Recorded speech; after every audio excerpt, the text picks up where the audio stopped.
안녕하세요. 김성길 목사와 함께하는 사람 이야기 제2단원의 이 시간 G7 과정입니다. 이 시간은 전 시간에 이어서 4-5회가 되겠습니다. 자, 우리가 지금 SQ의 6가지 중에 신앙 SQ를 살펴보고 있습니다. 그래서 성경 속에 신앙의 SQ가 발전하고 그것을 통해서 인생을 성공했던 사람들의 이야기를 우리가 살펴보고 있는데요. 자, 아브라함, 이삭, 야곱, 요셉 이어서 이 시간에는 다니엘의 이야기를 좀 하려고 합니다. 자, 우리가 다니엘을 빼놓고 신앙 영성을 이야기하기 어렵죠. 그래서 이 사람 오늘 이제 신앙의 영성을 가진 성공적인 사람들의 이야기를 다니엘로 마치도록 하겠습니다. 자, 62쪽입니다. 그는 왕족이었죠. 그런데 전쟁 볼모가 되어 바벨론으로 잡혀갑니다. 나이가 정확하게 나타나진 않지만 청소년 혹은 갓 청년이 되는 시기임은 분명하죠. 포로로 잡혀간 사람이 바벨론에서 총리가 됩니다. 그리고 왕들의 멘토가 되고 더욱 놀라운 것은 하나의 제국, 바벨론 제국에서만이 아니라 메대 제국에서까지 총리로 일을 하게 되었습니다. 정말 대단한 성공이 아닐 수 없죠. 그리고 나이가 90이 넘어서도 지혜와 총명이 흐려지지 않고 계시를 받아서 우리들에게 넘겨준 위대한 예언자이기도 합니다. 자, 어떻게 이런 일들을 포로로 잡혀간 사람이 시대를 뛰어넘어서 성공할 수 있었을까요? 이 사람의 이런 성공의 배경을 연구하면서 발견할 수 있는 것은 바로 신앙 SQ입니다. 하나님과의 관계가 그에게 이런 인생의 길을 갈 수 있게 해 주었다는 것을 볼 수가 있죠. 자, 이 다니엘 속에서 나타나고 있는 신앙 SQ는 두 가지의 모습으로 나타나는데요. 하나는 분명한 신앙인으로서의 자기 정체성을 가지고 있었죠.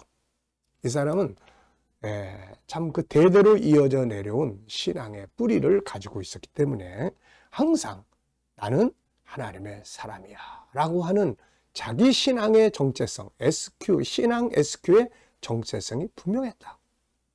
세상에 가면 종교가 뭐예요? 뭐 아무것도 없어요. 그러다가 교회 가고 이게 아니고 어디를 가나 나는 하나님의 사람. 이게 분명한 자기 정체성으로 자리 잡고 있었고, 두 번째는 정체성에 맞게 사는 삶이 있었다는 거죠. 이게 중요합니다. 신앙생활을 10년, 20년 했어도 나중에 가서 그 신앙생활에 이 10년, 20년 뒤에 가서도 생활 속에서 그 신앙인으로서의 정체성에 맞게끔 살아가는 삶이 없다면은 그런 현장에서의 성공은 이루어질 수가 없는 거고, 개인 신앙으로 죽어서 천국 가는 이거밖에 남는 게 없는 거죠. 자, 63쪽 보겠습니다. 분명한 신앙의 정체성. 그러니까 이 사람은 신앙인으로서의 자기 정체성이 뚜렷했고, 그 다음에는 삶 현장에서 신앙인으로서의 정체성에 맞게 살았다는 거죠. 사람은 무엇을 따라 행동하려고 하고 살까? 그건 자기 정체성입니다.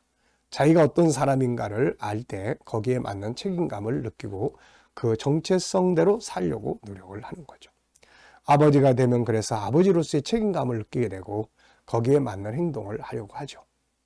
인생을 어떻게 살 것인가는 내가 누구인가를 바로 알게 될 때 결정되는 거죠. 자, 다니엘도 그래서 이 도표가 있습니다. 자기 정체성. 나는 누군가? 난 하나님의 사람이야. 그 다음에 삶의 방향이 결정되죠. 어떻게 살 것인가? 난 하나님의 사람답게 살 거야. 그리고 삶의 현장, 책임감 있게, 성실하게, 능력 있게, 그리고 신뢰성을 갖고, 이게 소금과 빛의 역할을 하는 거고, 그리고 나서 이제 마지막으로 결과가 나타나는데 하나님이 인정하시고 사람들이 인정을 하고 자기 영광이 되게 되는 거죠. 정체성, 삶의 방향, 삶의 현장, 결과.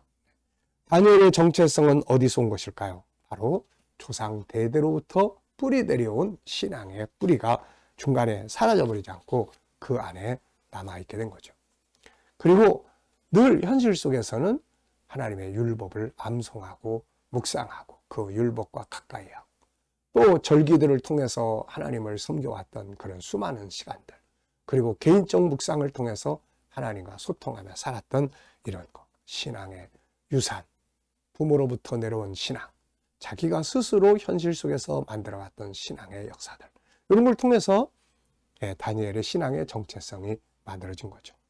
자, 두 번째는 이제 정체성에 맞는 삶의 철학이 나오죠. 어떻게 살 것인가? 자기 정체성이 무엇인지를 알고 있는 다니엘은 이제 어떻게 살아야 할 것인지에 대해 방향을 분명히 하게 합니다. 자, 다니엘이 이제 바벨론에 포로 잡혀갔을 때 바벨론에서는 특별한 대우를 받았어요.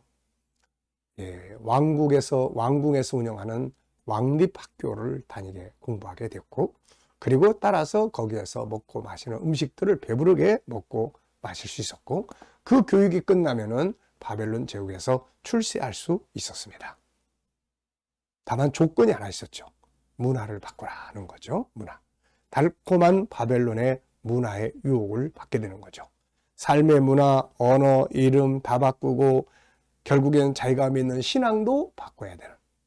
여기서 이제 많은 사람들이 변하는 거예요. 여기서. 뭔가 많은 것들의 유익을 얻게 될 때 사람들은 신앙을 슬그머니 뒤로 미루거나 버리게 되는 거죠. 그런데 이때 다니엘은 뜻을 정합니다. 어떻게 정합니까? 나는 하나님의 사람이기 때문에 하나님의 사람으로서 할 수 없는 일은 하지 않겠습니다. 먹지 않겠습니다. 바꾸지 않겠습니다. 자, 그래서 결국 왕의 명령을 어길 정도로 단호하게 죽음을 각오한 그런 자기 정체성의 뜻을 정합니다. 그리고 이제 그 정체성에 맞게 살기 시작하죠. 그래서 이제 하나님의 은혜로 음식들 구별해서 먹을 수 있게 해줬고, 결국 이 정체성을 통해서 자기 절제도 하고 기도 생활도 하고 말씀 생활도 하고 흠없는 삶을 살 수 있는 이런 것들을 이제 하게 됐던 겁니다. 그러니까 자기 정체성, 난 하나님의 사람이야. 그럼 하나님의 사람은 어떻게 살아야 되는데, 그래가지고 하나님의 사람으로 살기 위해서 기도 생활 하루 3번씩, 하나님의 사람으로 살기 위해서 말씀 읽고 묵상, 하나님의 사람으로 살기 위해서 하나님의 사람으로서 먹고 마시지 말아야 될 것들 안 먹고 안 마시고, 이거예요, 이거. 그리고 이제 삶의 현장에 또 갑니다. 업무들을 맡겨주니까 하나님의 사람으로서 내가 어떻게 일을 해야 되나? 저 우상 숭배하는 사람들보다 더 잘해야지, 더 부지런해야지, 더 성실해야지, 더 능력 있게 해야지. 그래서 자기 개발하고 그 다음에 부지런하고 신뢰 있게 하고 흠없이 살려고 하고, 이게 정체성의 힘이거든요, 이게. 자, 그래서 결과는 어떻게 나타났습니까?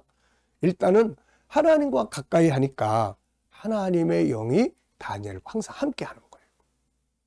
하나님의 영. 이게 성공의 비결입니다. 하나님의 영이 그 안에 함께 하시니까, 그 다음 단계 보면 계시와 영감, 미래적인 안목, 비전이 다른 사람에 비해서 월등하게 뛰어나죠. 그 다음에 다른 사람들보다 지혜가 10배나 많습니다. 그리고 성실과 진실함이 나와요. 하나님과 함께하는 사람들이 성실할 수밖에 없고 진실할 수밖에 없죠. 그 다음에 탁월한 업무 능력들이 나타나기 시작합니다. 계시에 의해서, 영감에 의해서, 자기 관리에 의해서 이런 능력이 나타나는 거예요. 그러다 보니까 왕들이 인정하기 시작해요. 느부갓네살이 이 사람을 자기 멘토로 삼고, 다리오가 이 사람을 자기 멘토로 삼고, 또 다리오도 나라가 바뀌었지만은 이 다니엘을 총리 셋 중에 수석 총리로 세워서 일하려고 했고, 결국 이 다니엘이 믿는 하나님을 왕들이 인정을 하고 전국적으로 이 방을 내려서 광고해가지고 다니엘의 하나님을 함부로 대하는 자는 벌을 받게 될 거다, 이런 공문까지 내려보내게 되는 것이죠. 자, 우리가 인생을 성공적으로 살기 위해서는 우리 안에 있는 재능들을 잘 개발해야 합니다. IQ, 세상을 잘 아는 똑똑함, 이 지적 재능도 개발해야 되고, 그 다음에는 인간관계를 잘 할 수 있는 또 EQ도 잘 개발해야 하고, 그리고 이제 올바른 가치를 추구하고 이런 영성 재능도 잘 개발해야 돼요. 그런데 그 중에서도 가장 핵심 중의 핵심은 하나님과 관계를 잘 가질 수 있는 이 신앙의 영성 개발이다 하는 것을 우리가 꼭 기억하고, 우리도 그렇게 하고 우리 자녀들에게도 그런 교육 훈련 잘 시켜 나갈 수 있기 바랍니다. 이 시간 말씀 여기서 마치겠습니다. 감사합니다.